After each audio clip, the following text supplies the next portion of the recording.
MAGA Mike has done it again, shutting down the House floor at 2:03 a.m. on Friday morning and saying, we ain't going to be working on the House floor as members of Congress until Monday at 12 p.m. in the afternoon. So MediasTouch just exposed a coordinated scheme between Trump and Speaker Johnson to block Congress from checking presidential war powers while Trump fabricates deals with Iran.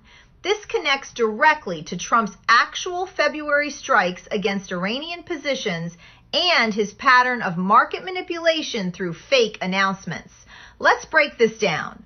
Maybe assert your Article 1 authority to stop Donald Trump from engaging in this unlawful and catastrophic war as Donald Trump pretends that Iran opened up the Strait of Hormuz and there's free access. And guess what? According to Donald Trump, American military excavators working side by side with their friends, the Iranian excavators, and they're going to find that nuclear dust together. Article 1 gives Congress exclusive war declaration authority, but Johnson's 2 a.m. shutdown prevented any war powers resolution votes.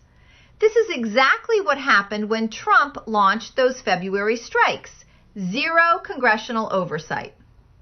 The Strait of Hormuz claims are completely fabricated.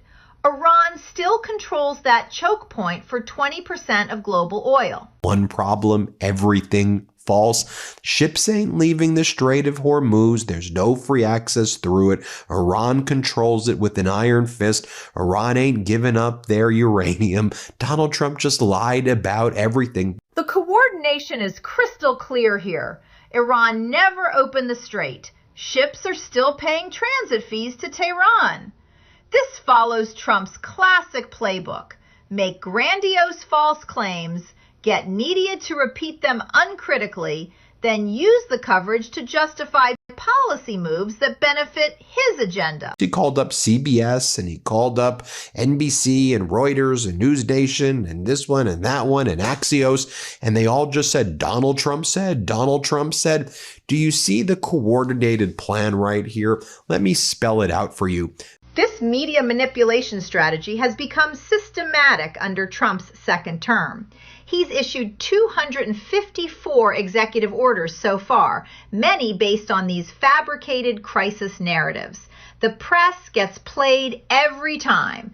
They report Trump says without immediate fact-checking, giving his lies precious hours to shape markets and public opinion. MAGA Mike shuts down the House floor to stop additional votes regarding the war powers authorization to potentially stop Donald Trump from this unlawful conduct, or at least bring it to the people's attention. MAGA Mike shuts down the House floor. Donald Trump lies, manipulates the market, calls up all the members of the press, makes up yet another fake deal that doesn't happen. The constitutional crisis here is massive. Johnson is actively preventing Congress from exercising its war powers oversight, while Trump conducts military operations based on lies. Oil futures spiked 12% on the fake Strait of Hormuz claims before crashing when reality set in. Textbook market manipulation. There was a little footnote that went out the wire when people discovered that the United States was extending the revocation of sanctions against Russia. You know how Spessin said, we're going to keep those sanctions on against Russia after we have a deal. Well, now you're claiming there's a deal, which you obviously don't, and you've continued to remove the sanctions against Russia. The Russia sanctions relief is the smoking gun. Besant promised sanctions would stay until a real deal. But there's no Iran deal, just Trump's fabrications. Meanwhile, Russian oil exports hit record highs last month thanks to these stealth sanction removals. Putin's the real winner here. I mean, you can't even admit that threatening an entire civilization is bad. You have, you can't just say, no, we shouldn't be threatening to eliminate an entire civilization. That's called a genocide. What are these people doing? This connects directly to Trump's February Iran strikes that killed 47 people. killing entire populations is genocide under international law. Yet Republicans can't even condemn the rhetoric.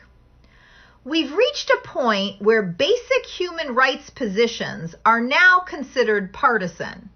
That's how far we've fallen. Vote today in the House to end this war. And all of the Republicans just signed up and saluted and said, let's follow the guy who's just making it up as he goes along. It's a huge problem that I think we need a lot more pushback against. The rubber stamp Republican response proves the point perfectly. Despite 23 federal judges blocking Trump executive orders for constitutional violations, GOP lawmakers won't assert their own Article I authority. They've completely abdicated their constitutional role as a co-equal branch of government. They go, in this Congresswoman-elect Mejia, she's against ICE. She accuses Israel of committing genocide in Gaza.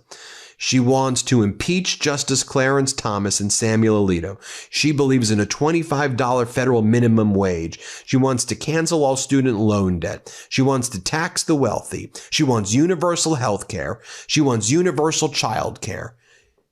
She's crazy. So just so you're all clear, when Jim Jordan and Trump and Bessent and Lutnick and state regime media refer to Democrats as crazy, the crazy policies that they claim are crazy, just pull up the photo, guys, just so they're saying these policies are crazy when those policies are true and accurate and things that most Americans agree with right now, as they should. The polling bears this out completely.